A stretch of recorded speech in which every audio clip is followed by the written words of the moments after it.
অবশ্যই খেলতে চাই, কিন্তু এটা আমাদের জাতির অবমাননার বিনিময়ে আমাদের ক্রিকেটার এবং আমাদের দর্শক, আমাদের সাংবাদিক, তাদের নিরাপত্তার বিনিময়ে, দেশের মর্যাদার বিনিময়ে আমরা বিশ্বকাপ ক্রিকেট খেলতে চাই না।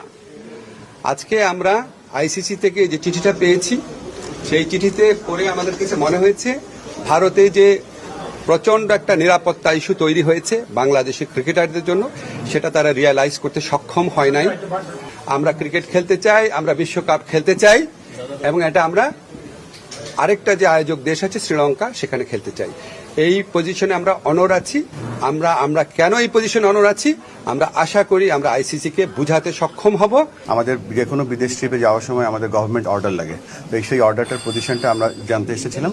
আমরা জেনে গিয়েছি যে আমরা সকলে একসাথে এই যে সেফটি এবং সিকিউরিটি যদি ইমপ্রুভ না করে আমরা এই বিশ্বকাপে আমরা ফাইট করে যাব ফর আওয়ার রাইটস।